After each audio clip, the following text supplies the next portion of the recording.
and welcome in to the Josh Ennis Show. It is Josh, it is Chili, and it is Luther. Speaking of Luther, by the way, he's on those Dr. Busby Encore Mobility supplements, and he is doing extremely well taking those supplements. He just runs around like a madman nonstop. He just was chasing a few lizards in the backyard before he came up here. I see. I'm going to have to turn your mic up, I believe. Pouncing on the lizards. Even. Hold on. Let me see here. Hold on. I got. Oh, you fiddled up here yesterday. Everything's fine. Everything's fine now. I swear, everything's good. You and these microphones. Well, the problem is I want it to sound perfect. But it sounds perfect probably to most everybody except you. Well, so, and then I... and then you messed things up. And I did mess something. The last time you fiddled something over there, it was 2 months before you got it back to something you like. That's true. Hold on a second. Oh, Jesus Christ. Hold on. All right, you should be good now. You might be good now. You good now? I think it's... Can you hear me? Yeah, I can hear you now. I was trying to mess with you. I was trying to talk really quiet and really mess with you. Why would you want to mess with me on that? Why would you want to do that? Why would you want to hurt me? It's really easy to do. Why do you want to hurt me like that? It's really easy to do. I don't need you hurting me today. But anyway, Dr. Busby at ToeGrips.com. That is right. ToeGrips.com. Dr. Busby. And again, go to the website, ToeGrips.com. And if you go to ToeGrips.com, you know what you're going to get, kiddos? You're going to get 10% off if you use the promo code Luther. That's Luther. Use the promo code Luther, and you will get 10% off at ToeGrips.com. He takes the awesome Encore Mobility supplement. And, of course, there's a 30-day money-back guarantee at ToeGrips.com as well. So 30-day money-back guarantee and a 10% discount using the code Luther. Of course, they've got the great toe grips, which help your dogs if they have a hard time walking on hardwood floors. And that can put some fear in your dog, by the way. So that's great. And, of course, the supplement that Luther takes, the Encore Mobility, it promotes hip and joint flexibility, restores mobility and comfort, and renews vigor and vitality. Dr. Busby is the best. We love her. Read her blog, too. If you're like me and you just like reading stuff about dogs. I would agree with that, too. Very informative blog. I would agree with you. So go to ToeGrips.com. That is ToeGrips.com. Dr. Busby, it's all there. It's all awesome. Dr. Busby rules. We love her. We appreciate her. And again, 10% off if you mention the promo code Luther. So do that at checkout, and you will be saving 10% off of these great supplements and great products at ToeGrips.com. You haven't emailed Dr. Busby in a minute, and I have a question. All right, what's that? Well, actually, you had this question last night. All right, what is it? And maybe she would know. All right, what is the question? You should ask Dr. Busby. All right, what should I ask Dr. Busby? If dogs like watching hockey because of the bright ice. That was a thought I had. Because Luther loves it. See, my thought was that dogs like watching hockey because, like, they have these channels dedicated to dogs, right? That the show, dog like, TV, yeah. They're dog TV, and they show all these big, like they have all these big grand shots of water. Nature, and colors, all this stuff. yeah. And then Luther just gets locked into watching hockey, which he's hopefully going to do tonight because the Flyers play tonight. Yay, Flyers. Yay. But yeah, anything else we put on the TV, he doesn't really watch. Like, you'll see, like, sometimes dogs, like, watch other dogs on TV or, like, the dog TV thing. And Luther doesn't get into that. The only thing that kind of sucks in his attention on a TV screen is hockey. And he loves it. He absolutely loves watching hockey. I think we should ask Dr. Busby. I think so. Maybe that'll be our next question. And I looked it up like a moron, too. I'm like, do dogs like watching hockey? Like I was going to find some great piece of analysis online. But I bet Dr. Busby can tell us. But and I that's didn't. a far better email to get than, hey, can I send you a picture of my dog's a-hole? Which is also something we have sent Dr. Busby before. Dr. Busby has gotten multiple pictures of our dog's anus. There was actually an issue, as it turned out, so it's good that we sent them. Yes. Good news is Dr. Busby has helped us a lot, but Dr. Busby has also received, at least from my recollection, 3 pictures of Luther's anus. Pre-surgery. And multiple pictures of Luther's anus post-surgery. Yeah. See if they were healing, right? The stitches. And also multiple pictures of Luther's skin tag that was cut during his haircut. Yep. I believe I've probably sent her a picture of another bump on Luther. I know, and then I sent her a picture. I think I sent her a picture of the skin tag before it was cut. Then I sent her a picture of the skin tag when it was cut. So we have sent a lot of pictures to Dr. Busby. So a question about hockey would probably be nice for her. Correct. We should ask. Let's see here. Hey, can you say hi, Lacey? My lady is sitting, gissing in the car. Okay, well, if your lady, MW Soulgrove, she's letting me giss in the car. Well, that's good news, MW Soulgrove. Thanks, Lacey. So hello, Lacey. Thank you for letting MW Soulgrove giss in the car. Thank you very much, and we appreciate you for that. Much obliged. Now, there is hockey tonight. Well, there's hockey all damn day. There's hockey right now. We're already almost in the third period. Well, you got the 6 overtime game yesterday, or 5.5 overtime game, whatever it was yesterday. And here's the thing. Here's where I find myself torn on overtime hockey. Like, it's really cool in theory, but I think at some point it gets boring. I think because they do it differently for the playoffs, and I love the regular season overtime. I think the 3-on-3 is just so much fun, and I think that's what they should do for the playoffs too. Maybe not go to a shootout right away after 5 minutes, but play these whole periods. Do it all 3-on-3. Well, and I like the 3-on-3. I have no issue with the fact that they have, it's 5-on-5. Like, I don't like gimmicks to determine championships in the same way that I don't like the college football overtime, in the same way I don't like that if you score a touchdown in overtime in the pros, it's over. I don't like that. Just let them play a full quarter. That's fine with me. But you like the runner on second in extra innings. Well, I don't know that I'm permanently going to like it. I just know that I like it now because it's something different. And I didn't say I didn't like. And by the way, they wouldn't use that in the playoffs anyway. That would just be in the regular season. In the playoffs, they would use regular rules. Standard baseball rules. Yes, and I have no issue with the fact that hockey plays 5-on-5. I mean, you don't want gimmicks to determine who wins a series or a game or a championship, and I get that and I respect it. The problem I run into is eventually it gets comical how long the game is. And at one point you go from being just jacked up and intense and into it to kind of like, somebody end it. So like and I don't know if it's like that for the players. It probably isn't. But in my mind, I'm thinking at some point, even though the Blue Jackets lost yesterday, there was part of them that said, okay, at least this shit's over. See, I think it would be different if it was like your team. Like if the Flyers were in some sort of 5 overtime thing, I think you would just be like locked in, like on the edge of your seat, like super nervous. Probably. I'd say that's possible. So I think that's a part of it too. Like I'm sure most Blue Jackets fans or Tampa fans were just like, holy shit last night. Like, now also, though, I don't know what it would be like to be in the arena for that. Because keep in mind, 5 overtimes, they ain't selling beer. So that's important to note that they stopped selling beer in the third period. That's a debacle. So if you're and that game ended up being 6 hours. Like, that's the real tragedy in all of this. Now, no one was there, so obviously it didn't impact anything.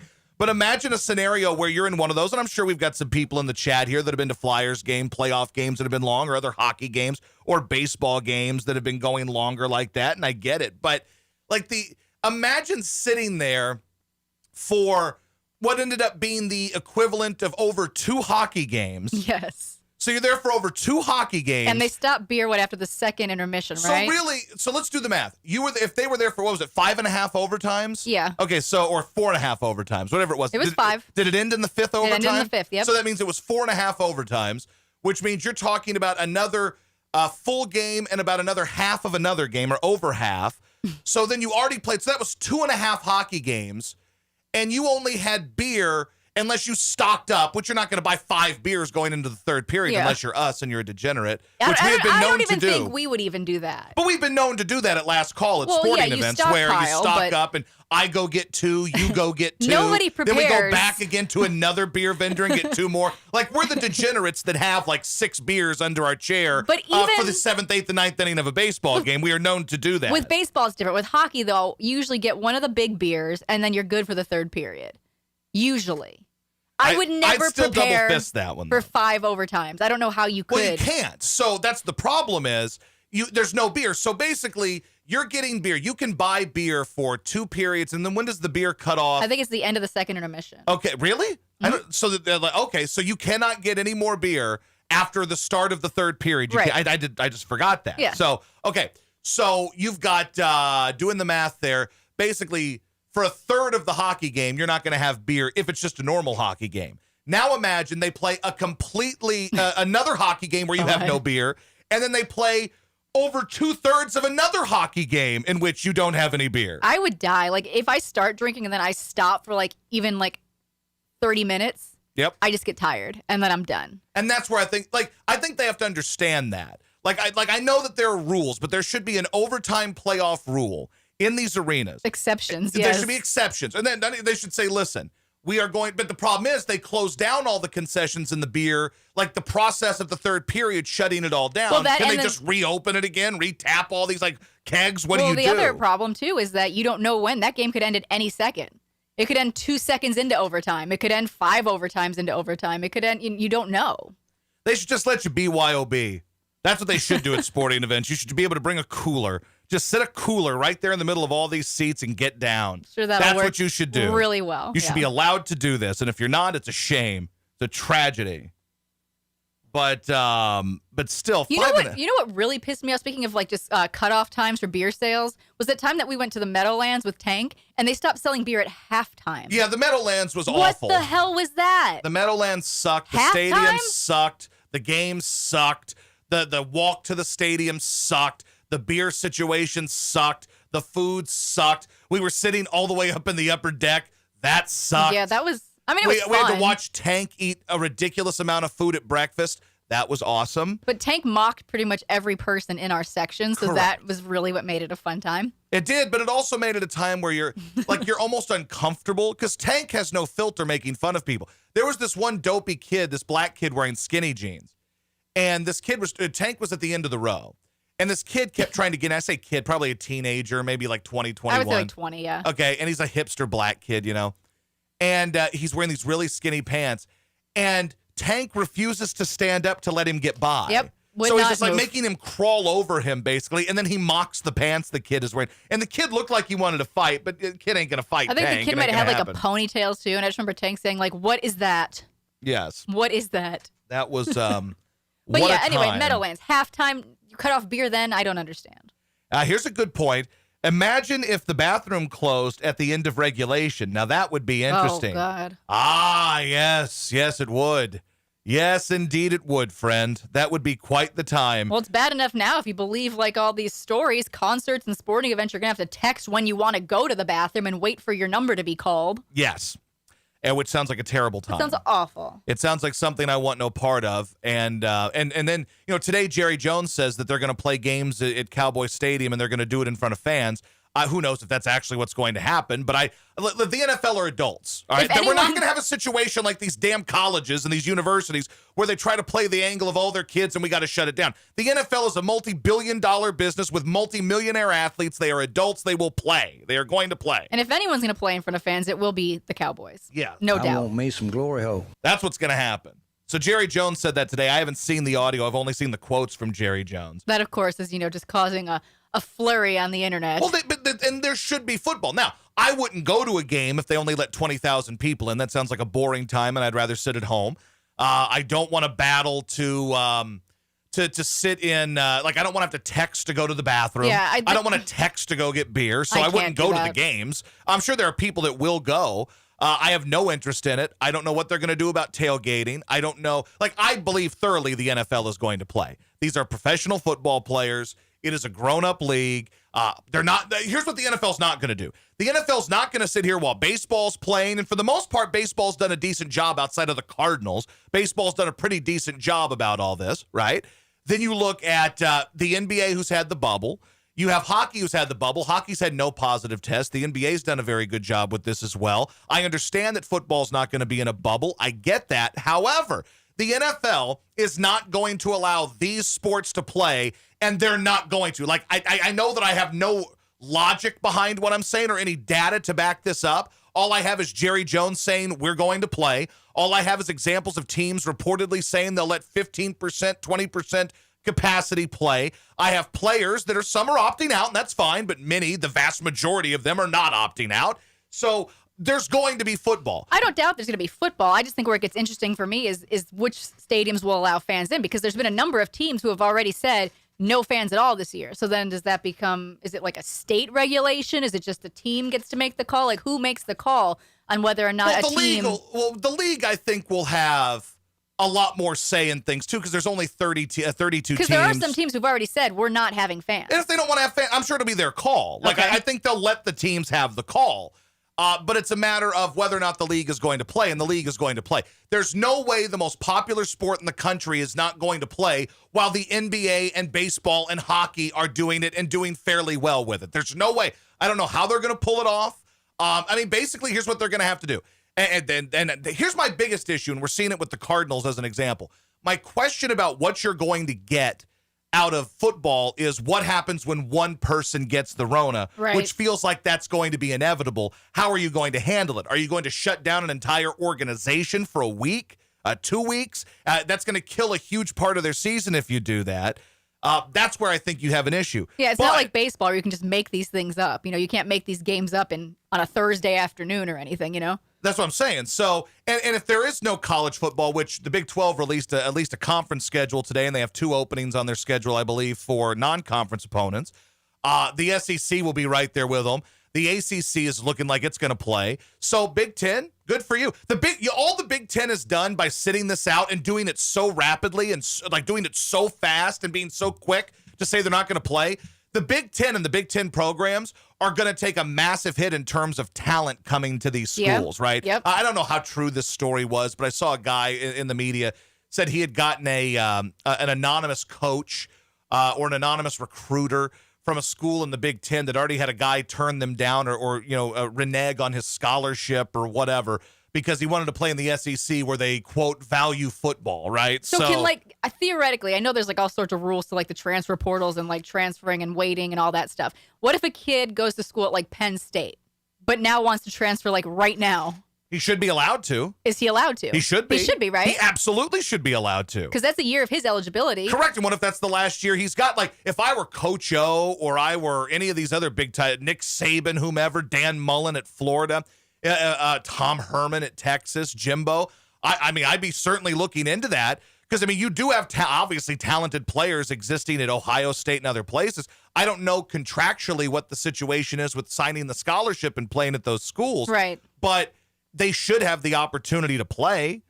They should have the opportunity to do what they want. If you're ripping somebody off from a year of eligibility and they're trying to be seen because they're trying to make it to the NFL, they're trying to get to the next level. Why should a 5-star type of player be forced to sit out at Ohio State? Yet a 5-star guy at Florida can be playing right now, being seen by everybody in the NFL. What you're doing now is you're screwing with the dollars and cents of these guys. And this is what I find so fascinating about a lot of these media people. The media people, and it's not everybody, but some of the media people who seem to be totally cool with the idea that the Big Ten isn't playing and the Pac-12 isn't playing and that everybody shouldn't play. These are the same people who want you to believe that these players who are adults should be paid and everything. We've talked about that the last couple days. But they want these guys to have more rights. They want them to unionize. They want them to understand their worth and understand their value, right? We hear that constantly from these media people. What ends up being funny about all of this is now, by doing all this, they've kind of taken away their earning opportunities. You've silenced. From these guys. Oh, you've silenced them, and you've taken away their opportunities. If you're a big-time player at Ohio State, there's no value in you going to sign autographs at a Walmart now because there's no football going on. Who the hell cares? You're not being seen by anybody on the football field, so it's hurting your possibilities of having a job as a pro. So all these people that talk about these athletes and how they're pros already and they should be getting paid and they should be doing more and they should unionize and they should fight the NCAA because they're treated like slaves. All they're doing now is being silenced and they're being deprived of the opportunity to be playing right now. So they're getting completely hosed. And we've seen some players from some of the schools in those leagues tweeting shaking my head, that type of stuff. They're ticked off. Now, if everybody didn't play, you'd go, okay, well, the Big 12 released a schedule today. And the SEC, as far as we know, they're going full steam. Coach O said yesterday, there is no plan B. And I believe that. And if Coach O says there's no plan B. I 100% I believe Coach O when Coach O says there is no plan B. Do you buy it that the Big Ten and the Pac-12 will play in the spring? Because I don't. No, God, no. That when I tell you that is worse, that is a worse scenario. First of all, and imagine this. So let's say those two leagues decide to play in the spring. Well, the SEC and the Big 12 and all those schools are going to be back by July, August, ready to play football the next year. There's so many, if you're the Big 10 and you're the Pac-12, just don't play. And then at that sit out. point, If that's what you're going to do, sit out. If But you're- trying to play in the spring is garbage. It does. And by the way, you might lose players on this too, because that's around the time guys are looking to get drafted. Right. So, I mean, if there's the draft, when is the draft? In April? April. Right? So if you're playing in the spring, that means you're playing football into April. Do you think a guy's going to go out there and risk blowing out his knee in April? Or a guy should be playing in a lousy bowl game in April when the draft is coming up? So you're going to lose these guys. See, I wonder if they only said that to maybe prevent some of these guys from trying to transfer. Like, hey, no, our season's still happening. course You're they still are. locked in here. Of But then course I they are. doubt they're going to play in the spring. And if they do, what does that mean for like the college football playoff? Do we just have to wait till April for the committee to make some selections here? No. Do we have God, to no. like evaluate both? No. Like, It's a good question, but it's all bullshit. Like- the Big Ten is just saying this to try to temper, to kind of calm the storm that's against them right now. The Big Ten and the Pac-12, they ain't playing in the spring. I don't think they are Nobody either. wants them to play in the spring. It ain't going to happen. They'll lose a lot of their big players anyway. And to the point you made earlier, which was a great point, let them leave. They should be able to leave. If you're a big-time player at Ohio State, you came to Ohio State to be seen on the biggest level. You came to Ohio State to compete for championships. That's why you're at a school like that. So if you're being deprived of that opportunity, yet the Big 12 is there, the SEC is there, ACC is there, you should be allowed, if they have the resources to bring you in, they should be able to. I mean, it's a similar, I wouldn't say similar, but it's kind of similar to what happened with SMU. When SMU got the death penalty, they let their guys, I mean, the guys got to leave. Obviously, there was no football, but there's no football there this year either. Yeah. What fascinates me the most, though, about what they did in the Big Ten and the Pac-12 is the fact that they and I think Fred Fowler was saying this on our station the other day, and I agree with him. You know, you could just put the brakes on this until October and see what the disease, the virus, the China virus, the Kung flu, you can see what it's doing. You can see what the plague is doing in 2 months and see how things have changed, and then reevaluate or reassess, because you can still play a football season in college that starts in October. You can still play a college football season that starts even in November, and you can still end the season and find a way to make it work. Usually December is wide open, move Right. some bowls back, whatever. I get there's a lot of logistics and moving parts here, and some bowls might end up getting screwed, but there's still a possibility. There's still a window in there to just flat out say we're not playing on August 11th and have the Pac-12 say we're not playing on August 11th. It doesn't make any sense. Doesn't make any sense at all as to what they're doing. So leave them out. Look, I like the idea that these other universities and these other schools and these programs, I should say, I like that they have the opportunity to go out and make something for themselves. If they want to do it, do their own damn thing.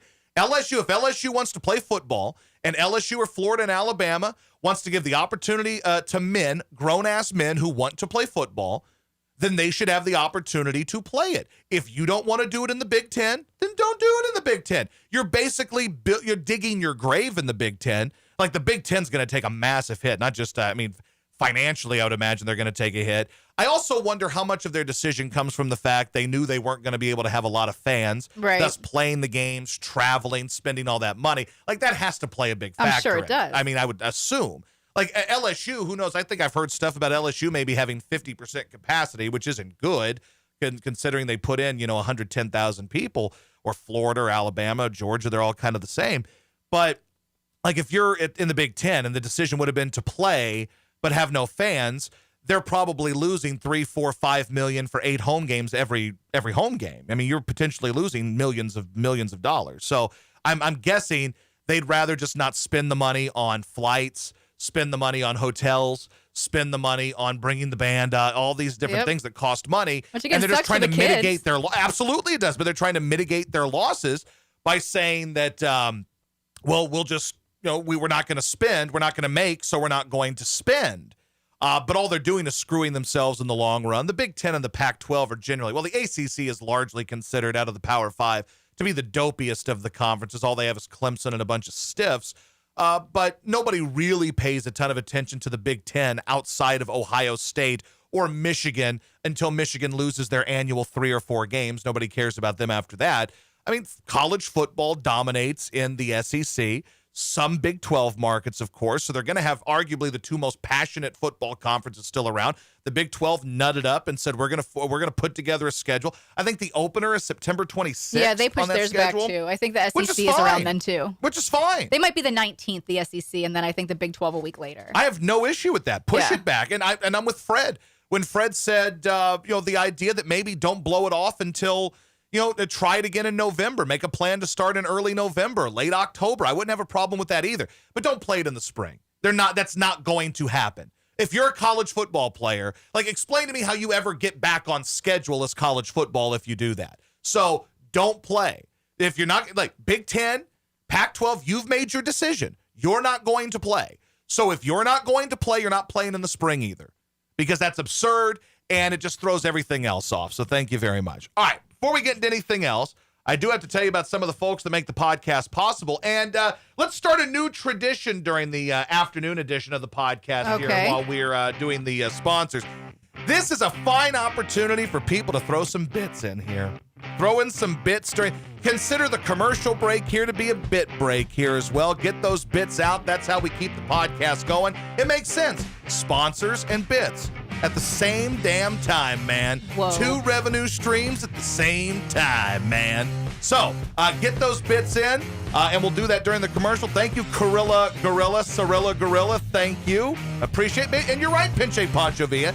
This is kind of like pass the plate. This is what this Yep, is. this Put is where a we pass dollar it in. around. This is how we keep this thing alive. This is how we keep the podcast going. I have no shame involved in this because you guys are very loyal people here, and you've been very loyal. The sponsors are very loyal. So, the point of being on Twitch is because you have the opportunity to have this kind of relationship with your audience. So now that we're out here doing our sponsors, your opportunity to get in right now and deliver some bits. So thank you, Cirilla Gorilla. You got things started. And who do I need to tell them about, Jelly? Mac Knight Safety Solutions. Mac Knight Safety Solutions. That is right. Mac Knight Safety Solutions in the business of safety. Thank you, Pinche Pancho Villa, for the bits. Appreciate you. And thank you, ChessCat85. The folks over at Mac Knight Safety Solutions are in the business of safety on the work site. Work site safety. They're here in the Houston area, but they work nationwide and international projects. When companies have a temporary need for safety oversight on projects, they use the folks at Mac Knight Safety Solutions versus using their own people.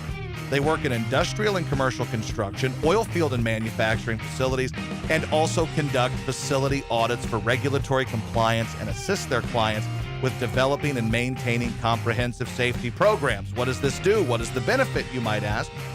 Well, this aids them in obtaining work and reduces costs associated with workers' comp insurance and reduces employee risk and possible fines associated with non-compliance. Travis and everybody, they're really good people over there at Mac Knight Safety Solutions. We love them. They're big fans of the show.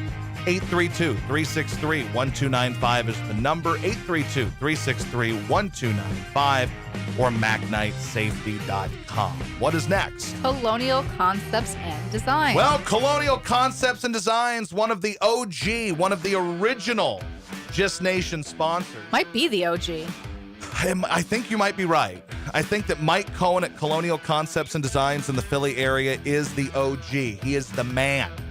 And basically, he wants to make sure you're not hiring awful, terrible people to work on your home because you're doing some renovations, some home improvement projects, right? Floor and wall, kitchen and bath, cabinets and countertops, drywall and drywall repairs. They do it all. But here's the thing. Not everybody does it as well and with the good people that you get at Colonial Concepts and Design. They're just wonderful people. We love them. The number, of course, is 609-849-7558. They're in the Delaware Valley area. Mike is an extremely loyal guy. He hires good people to work on his project. I love the dude. He's been so loyal to the show. I know that a lot of our listeners have contacted him about doing work, so that's awesome. And if you mention the Josh Ennis Show, 15% off your total labor cost. That's right, 15% off your total labor cost just for being a supporter of this here podcast program. So make sure you get in, give them a call, 609-849-7558, and you can check out their YouTube because their YouTube channel has great videos of the renovations they've been doing. They are awesome. Love them. It is our friends at Colonial Concepts and Designs. Mike Cohen, that is. That is Colonial Concepts and Designs. Thank you very much. And there you go. Did I mention that there is hockey tonight? Oh, yes, there is. There is hockey tonight, baby. Flyers tonight. What time tonight? 7 Central. 7 Central tonight. We're drinking beers and we're watching the Flyers tonight, That baby. means you got to stop at the liquor store again. I am stopping at the liquor store again, and we are ready, even though I got birthday booze last night, a 12-pack of Mini Boss from Eureka Heights, which is one of my favorites. I put a bow on it and everything. But I'm excited. I'm excited about this, to watch some hockey tonight. That'll be good. So looking forward to it. One more time for the horn. For everybody, the horn.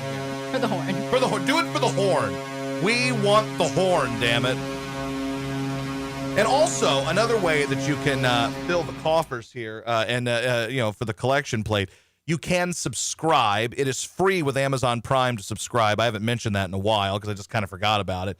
It is absolutely free to describe, and you can start using all these fun little emotes that everybody describe? What do you has. I want to say subscribe. It is free to subscribe. You can describe it, too. You can describe it, That's and you free. can. I'll tell you, you have these great little emotes here. We need to put some new emotes. Are we affiliate level now? I don't know that we ever did. I mean, we did it multiple times. Don? I know. I told that. Don did it once, and I did it once, and I don't know what the hell happened. Because if we're at affiliate level, we could put like 30 different emotes, I think. And I think Just Nation would like some new emotes. They love the emotes. Yes. So maybe we'll change some. Maybe we'll fix it up a little bit. We should have I shouldn't 30. neglect. I know.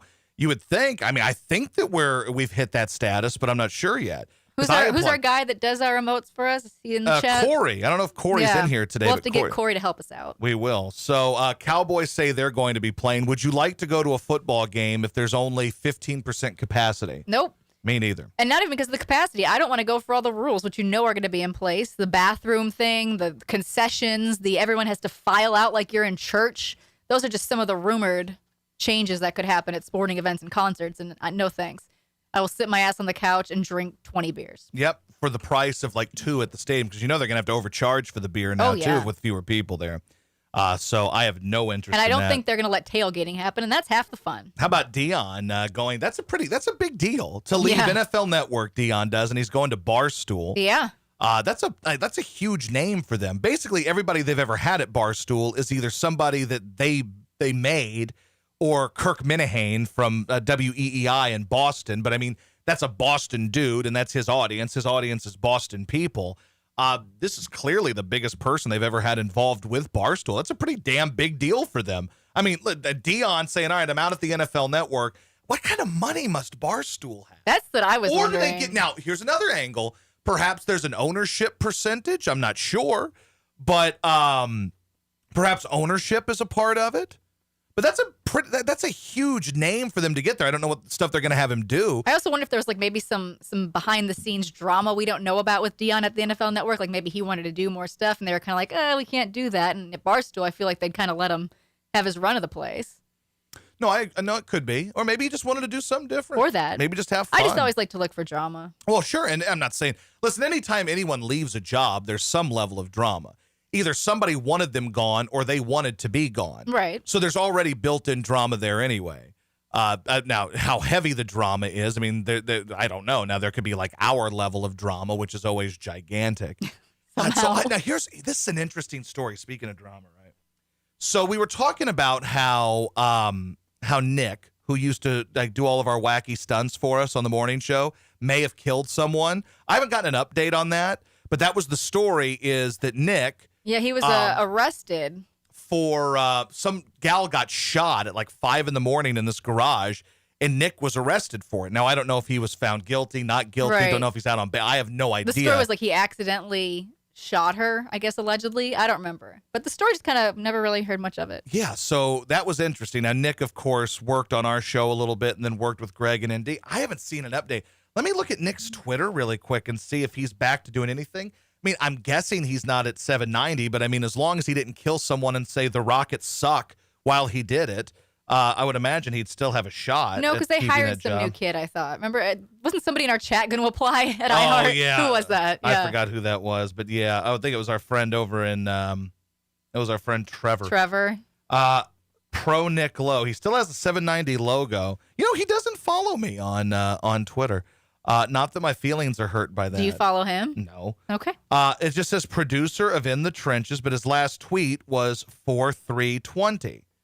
So I don't know what the latest on Nicholas Lowe is, and I don't know if he's out. Let me see. Nicholas Lowe, Houston.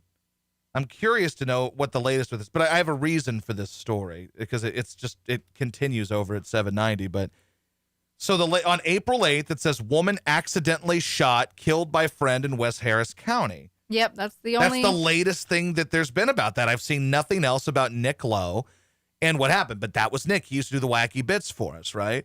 I guess we're fortunate that he didn't plug us. I guess we never pissed him off enough.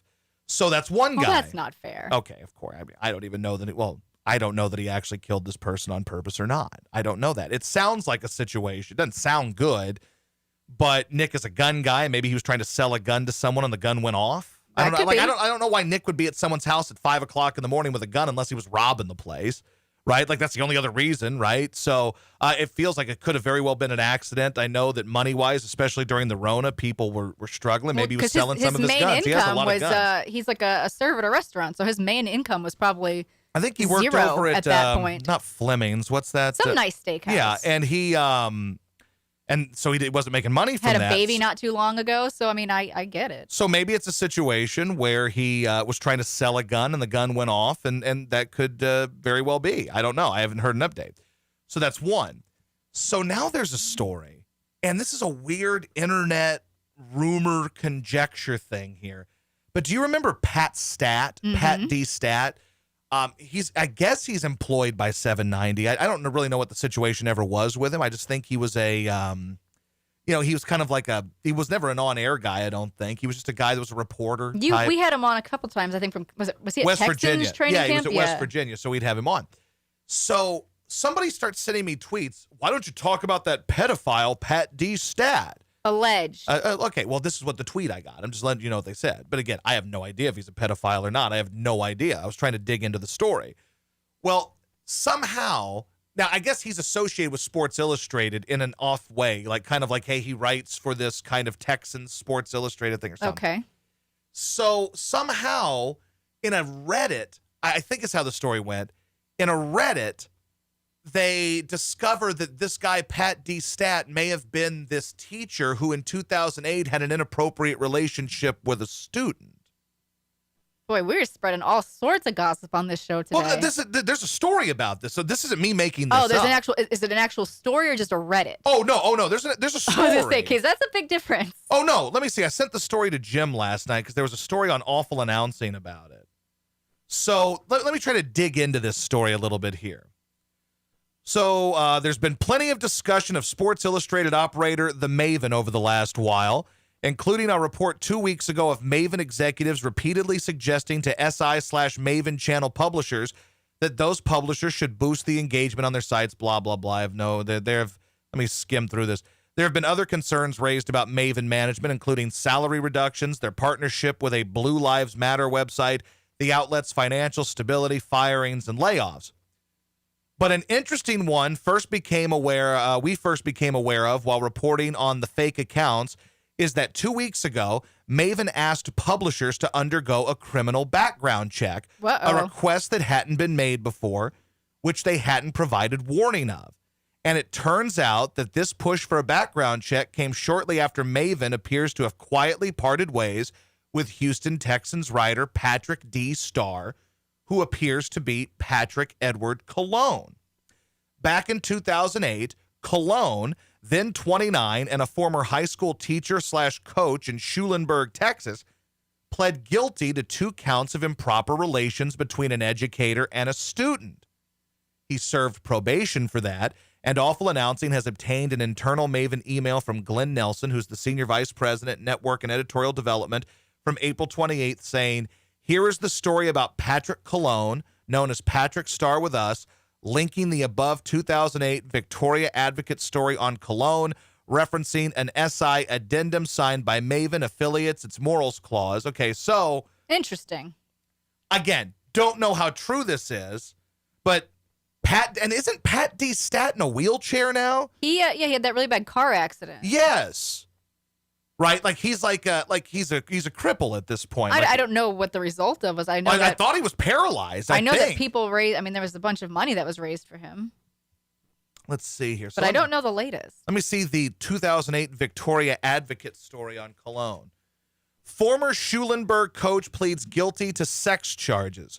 A former Schulenburg teacher coach has pleaded guilty to 2 counts of improper relations between an educator and a student. Patrick Edward Cologne, 29, of LaGrange, was being held in Fayette County Jail on Thursday, awaiting transfer to state prison after entering the plea Wednesday at the Fayette County Courthouse. Cologne was sentenced to 10 years on the first count and received 10 years deferred adjudication on the second, both of which are second-degree felonies. So I don't see, let's see, if Texas, so, I don't know, apparently, I'm trying to get some more of the details in the story. I don't know if this is actually Pat D. Stat or not, but Pat D. Stat is this guy that everybody loved on Twitter, right? Like he's kind of like got this Twitter following and he covers the Texans. Yep. And everybody raised a ton of money for him when he got in the bad car accident. Let's see. Let me see if there's any details of what actually, who You want to know? You want to know how old the student was, don't you? Well, I do, but not because I'm a creep, but I want to know, was he with I mean, it does matter if someone's with a make- 12-year-old yeah. or an 18-year-old. I It's think a there's a difference Big there. difference, yeah. Either way, the guy got popped for it, so he committed a crime. Let's see. Cologne was placed on administrative leave by the Schulenburg School District. Again, this story's from 2008. In September, after allegations of an improper sexual relationship surfaced and an investigation was conducted by the Schulenburg Police Department, he was indicted on 2 counts of improper relationship between an educator and a student and 1 count of sexual assault of a child in November and was freed on $30,000 bail. The indictments allege Cologne engaged in a sexual conduct with students on March 2nd, 2005 and June 1st, 2006. In Texas, it is against the law for a teacher to have an improper relationship with a student, even if the student is over 16 years old. Well, I mean, that would kind of make sense. Listen, she's just 16 years old. But we're okay with that song. Let's see. District Attorney Peggy Supak said, as part of the agreement, Cologne has permanently surrendered his teaching license and has agreed to have no contact with the victims. So evidently, you poon around with a teenage student in high school, you lose your teaching license, but you can cover the Texans, allegedly. You will not be back in the classroom. One victim Supak said she discussed the agreement with the victims and their families. One victim gave full approval and the other never gave a nod or never said no, Supak said. One victim was in court and the other was not, but people deal with things differently. So there you go. There's not a ton of details on what exactly happened, but apparently, Pat D. Stat, allegedly, according to this, and it's kind of like become internet, Twitter conjecture, and then this story from Awful Announcing speculating that this person, Patrick Cologne, is Pat D. Stat. Apparently, this dude was pooning around with some high school students when he was a teacher there in wherever the hell that was, Schulenburg. So think about this for a second. And I've got my faults as a human. Don't get me wrong. Okay. We all have weird things we've done and do and things. We're all okay. We all got things, right? No one's perfect. But somehow 790 has a guy that's accused of murder and a guy that may have been banging students in high school. And I was considered the worst of the bunch. Think about that for a second. That's something. That's something, that I was the one that was the worst of everybody.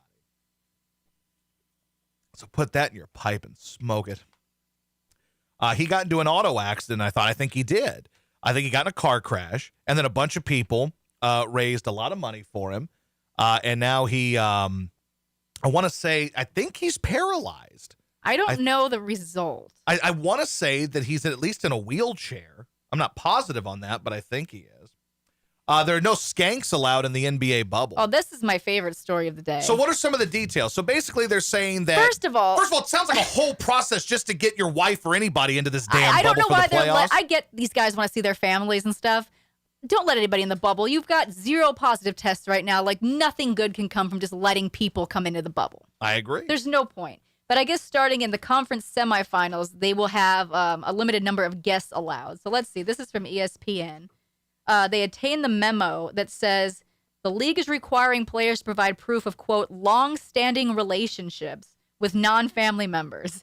So you have to say that someone's like you have to prove that someone's a Yes. long-term girlfriend. How do you do that? I'm not sure, but the memo actually includes a rule that says you have to make sure, or I'm sorry, hold on. In the NBA National Basketball Players Association negotiated terms that preclude players from hosting guests who would be deemed as wholly casual in nature, including, quote, known by the player only through social media. So you can't invite your Instagram whores to the bubble. You do not do that. Now, let me answer one question in here. Why do you have to point out others' bad behavior to justify yours? You're the ultimate victim. Well, STTD, I don't think that my actions, which are not liking a basketball team, are close to, banging a student in high school and maybe killing someone. That was the point of the joke, friend. So thank you. I'm not playing victim. I'm pointing out that it's just funny that the radio station where someone may have killed someone and someone was screwing a high school student, somehow I was considered the worst, maybe screwing a high school student. Somehow I'm considered the worst person they've ever had there. That is the only point I'm trying to make here, so piss off. All right, anyway, back to the whores in the bubble. So, yeah, you're going to be able to have a certain number of guests starting in the conference semifinals. That you just can't.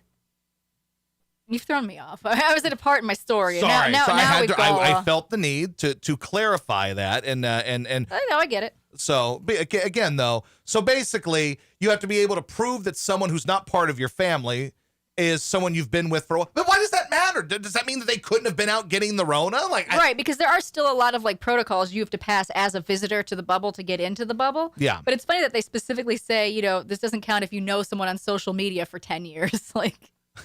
So that basically, doesn't count. if some IG horse slides into your to your DMs, you can't just invite her into the bubble. Right.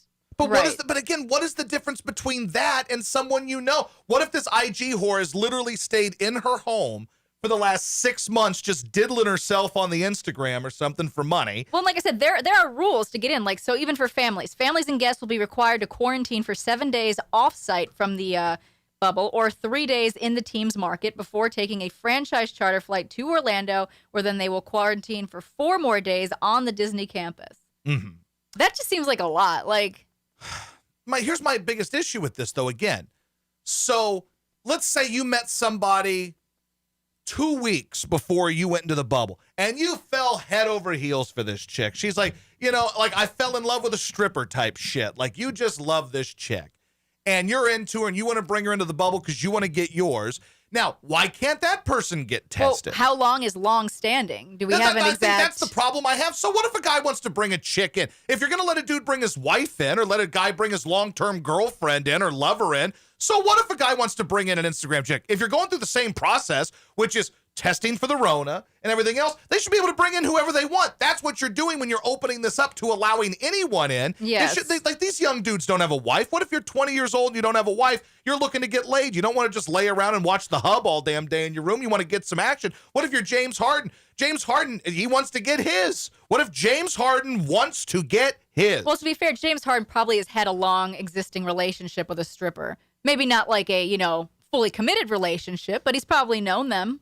Well, and he's had a, quote, established pre-existing personal and known relationship. I'm sure he's had plenty of those with plenty of strippers. I haven't heard from Fauci in a while. So if Fauci has ever said that you are less likely to get the Rona from someone you've known for an extended period of time, then I apologize.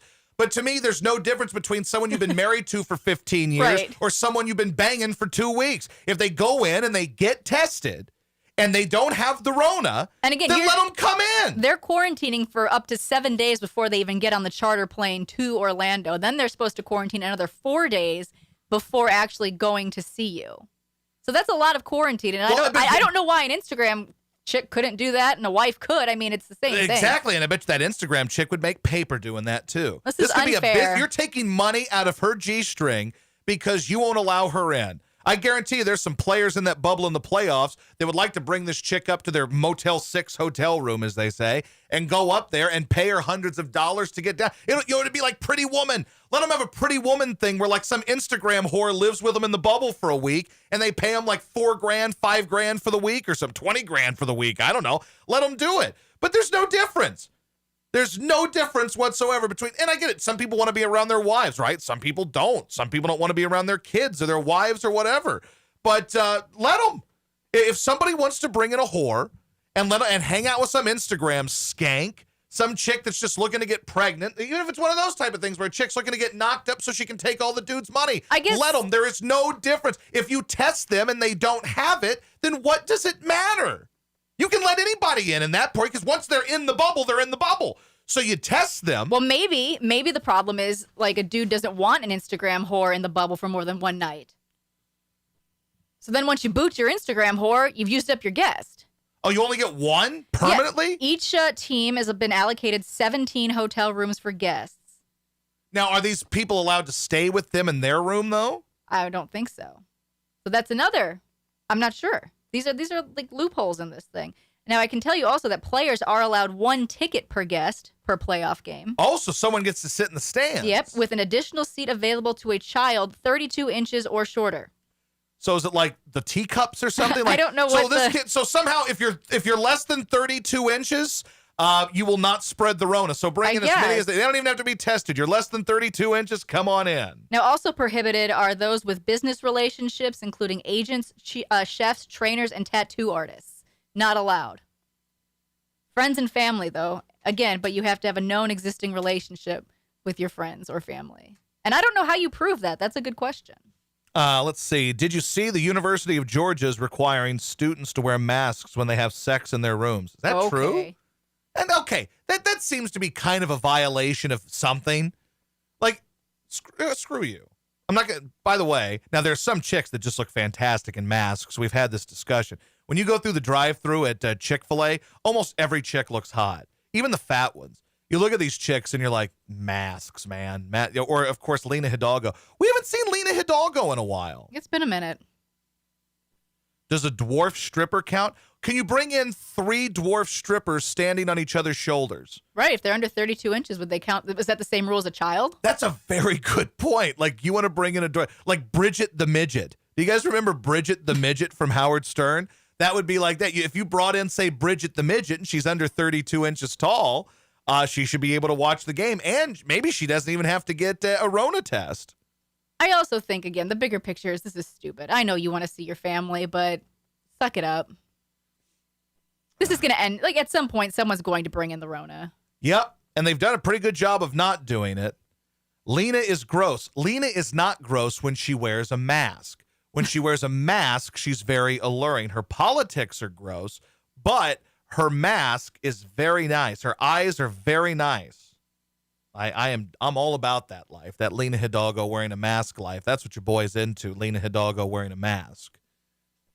Saw that Jason Whitlock wrote a story about how he was listening to a Howard Stern interview with somebody from this show Kissing Booth, or this movie Kissing Booth on Netflix. Sounds like a good one. And he was, God, I mean, Jesus Christ, dude. Who are these people you're interviewing? My God. Maybe he'll interview Scott Innes for Go Fish in the movie. I mean, at this point, why not? If it becomes a phenomenon, who knows? That movie might become like the new Tiger King if it makes it to Netflix. It could be considered that bad. It could be The Room.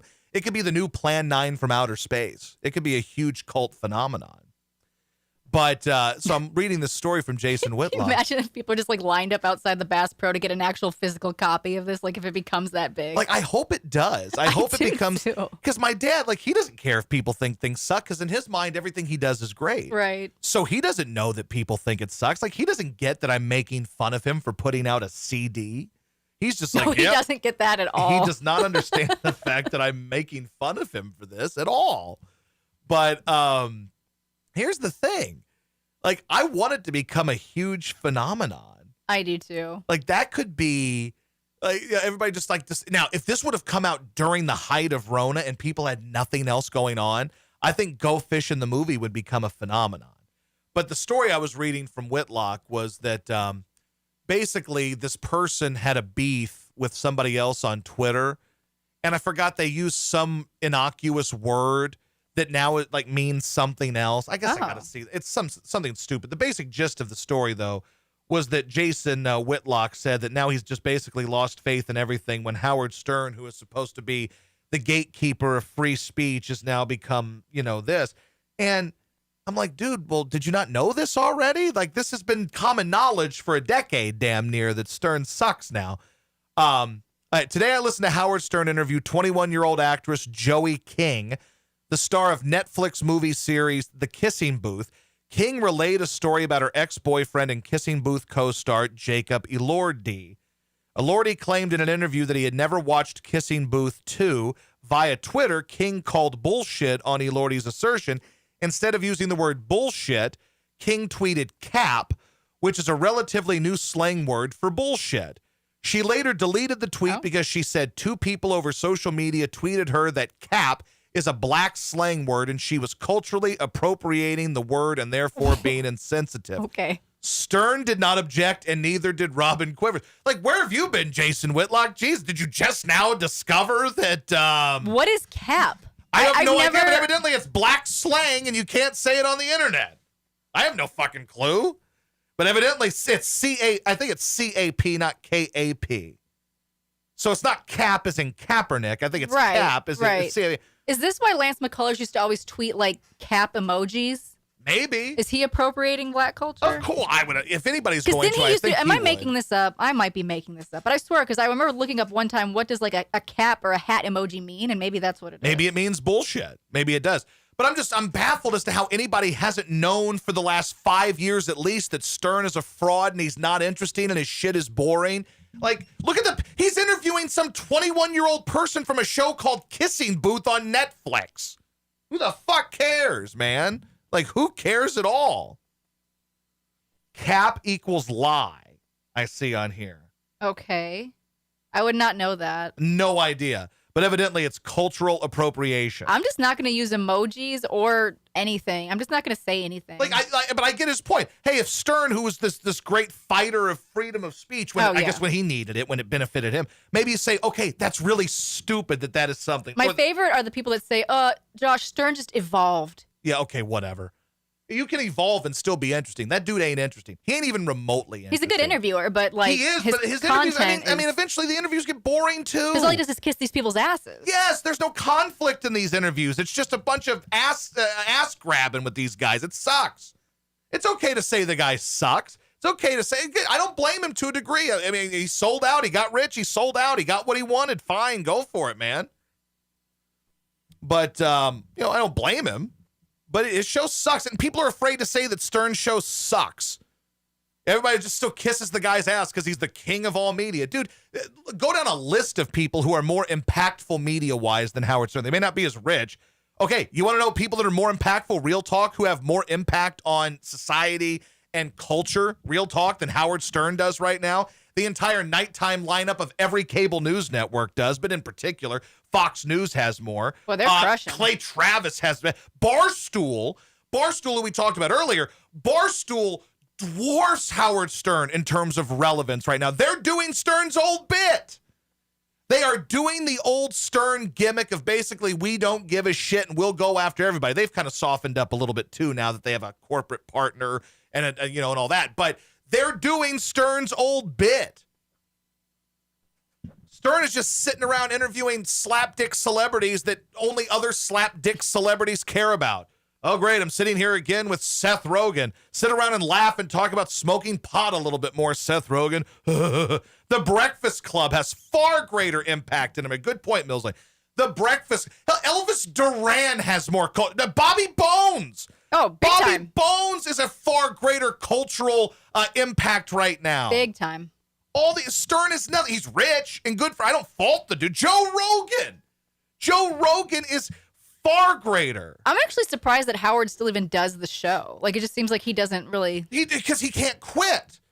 He has enough money. He's got a hot wife. He could, but he can't stop doing it. But he also can't put forth any effort into doing anything that's worth a shit. Does he only do, 4 days live or something? Is it still 4 days? No, it's 3. Oh, he does 3. Might only be 2. He's been doing 3 since I started listening there again.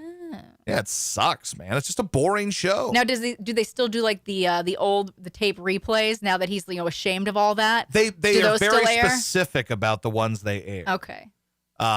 Very few controversial things really air in there. And remember how grand it was supposed to be when he went to XM in 06 and he had 2 channels and Bubba was on there, and Abe Cannon was on there, and what's his name that died a couple years ago? What's his name from Cheers? Who am I thinking of here? Jay Thomas was on there. They had a bunch of these guys on there, and now that channel just became a place to dump old Stern programming and replay the show, and it stinks. But it is what it is. Anyway, make sure you guys tell people about the podcast, would you? Would you tell people that the podcast is out there? Tell them to download. Tell them to find the show. Tell them to enjoy the show. Tell your friends about it. Grow the damn thing. As I've been telling you guys, we got to grow this thing and keep blowing it up, man. So let's get people out there and let's get people to know what we're doing. Thank you very much. Now, I'm gonna try this week. I might get Tank on tomorrow. See what Tank's up to, because he texted me for my birthday, and I'm curious to know if he really wants to take us to this destination for his boy. Well, we need to birthday. find out, because evidently it takes about 5-6 months to get a passport, so I don't even know if we could do it. I don't know. We'll have to look into it. The Rona has evidently shut all that down too. Evidently it has. All right, then.